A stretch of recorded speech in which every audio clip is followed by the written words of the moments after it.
नमस्कार दोस्तों।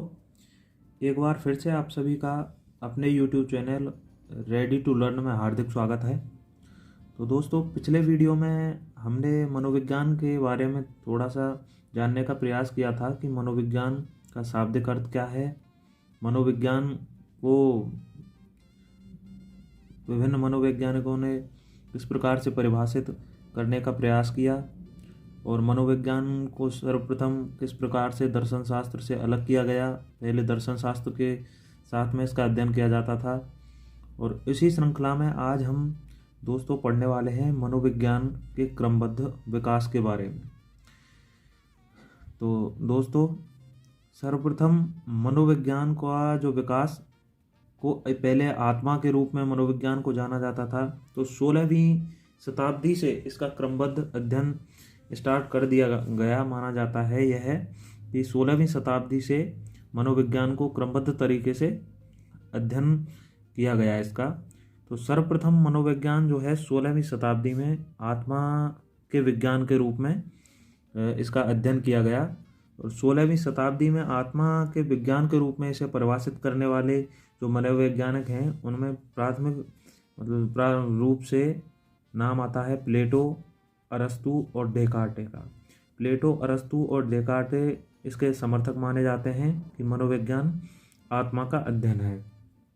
इसके पश्चात आत्मा शब्द जो है दोस्तों, उसकी कोई स्पष्ट व्याख्या हम नहीं कर सकते। ना तो हम आत्मा को देख सकते हैं, ना आत्मा का कोई रंग होता है, ना रूप होता है। तो आत्मा को फिर कैसे परिभाषित किया जा सकता है? तो इस विषय में जब विसंगतियां उत्पन्न हुई तो इसकी इस परिभाषा को अमान्य कर दिया गया और 17वीं शताब्दी में इसको पुनः परिभाषित करने का प्रयास किया गया। इस प्रयास में प्रमुख समर्थक माने जाते हैं पोम्पोलोजी और थॉमस रीड। उनके साथ ही लॉक और वर्कली। ये मनोविज्ञान को मन या मस्तिष्क के विज्ञान के बारे में परिभाषित किया इन्होंने और ये इसके समर्थक माने जाते हैं कि मनोविज्ञान मन या मस्तिष्क का विज्ञान है।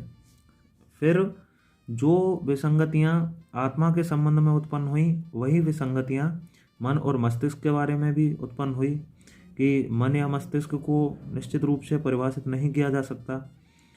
फिर इसके बाद 19वीं सदी में जो मनोविज्ञान है उसको चेतना के रूप में परिभाषित किया गया और चेतना के रूप में इसको जो परिभाषित करने वाले मनोवैज्ञानिक हैं उनमें प्रमुख रूप से नाम आते हैं विलियम जेम्स का।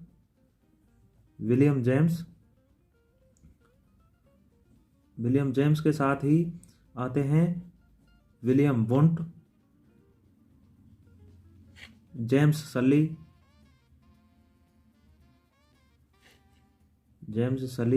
और वाइब्स भी आते हैं इनके साथ ही। तो चेतना के रूप में परिभाषित करने वाले जो मनोवैज्ञानिक थे उनमें William James, William Wundt, James सली, वाइब्स आते हैं। फिर इसके बाद क्या हुआ दोस्तों कि चेतना शब्द जो है इसके घोर निंदा करने वाले एक और मनोवैज्ञानिक हुए जिनका नाम है विलियम मैकडूगल। तो विलियम मैकडूगल ने एक पुस्तक लिखी अपनी। उस पुस्तक का नाम था दोस्तों आउटलाइन साइकोलॉजी।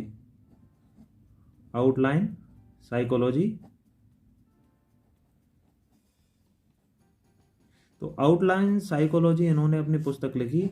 इस पुस्तक में इस शब्द की, चेतना शब्द की ही इन्होंने घोर निंदा की कि चेतना शब्द के रूप में मनोवैज्ञानिक को परिभाषित करना कहीं तक उचित नहीं है और इस शब्द की निंदा करते हुए इन्होंने क्या माना, मनोविज्ञान को एक व्यवहार का विज्ञान माना। और फिर इनके साथ ही जैसे मैकडूगल हैं और वॉटसन और वुडवर्थ, स्किनर और कई वैज्ञानिकों ने मिलकर एक अन्य परिभाषा इन्होंने प्रस्तुत की मनोविज्ञान की, जिसमें इन्होंने मनोविज्ञान को व्यवहार व अनुभूति का विज्ञान माना। क्या माना? व्यवहार व अनुभूति का विज्ञान। तो व्यवहार और अनुभूति के विज्ञान के रूप में मनोवैज्ञानिकों में वाटसन का नाम आता है। Watson, McDougall Woodworth. तो इनका प्रमुख रूप से इन मनोवैज्ञानिकों के नाम इसमें आते हैं। स्किनर। तो इनके समर्थकों को और इनको आपको याद रखना है, ये क्वेश्चंस यहाँ से एग्जाम में बन जाते हैं। जैसे आत्मा के मनोविज्ञान को आत्मा के रूप में मानने वाले मनोवैज्ञानिकों के नाम बताइए या समर्थकों के नाम बताइए। उसमें इसके प्रमुख समर्थक ये प्लेटो, अरस्तु और डेकार्टे। मन या मस्तिष्क का विज्ञान के समर्थक कौन कौन हैं? इसमें आते हैं पंपोलोजी, थॉमस रीड, लॉक और बर्कली। इसी प्रकार से ये चेतना और व्यवहार के भी आपको याद रखने हैं। फिर एक बहुत महान मनोवैज्ञानिक हैं वुडवर्थ। तो वुडवर्थ की एक परिभाषा है मनोविज्ञान के बारे में, इन्होंने वुडवर्थ ने एक परिभाषा दी दोस्तों, वो बहुत ही महत्वपूर्ण है और उसको आप याद रखना। और याद करने से आपको ये सभी परिभाषाएं याद हो जाएंगी कि मनोविज्ञान ने किस प्रकार अपनी यात्रा तय की। तो वुडवर्थ ने मनोविज्ञान के बारे में कहा कि सर्वप्रथम मनोवैज्ञानिक ने अपनी आत्मा को त्यागा। किसको त्यागा? आत्मा को त्यागा। उसके बाद मनोविज्ञान ने अपने मन का त्याग किया।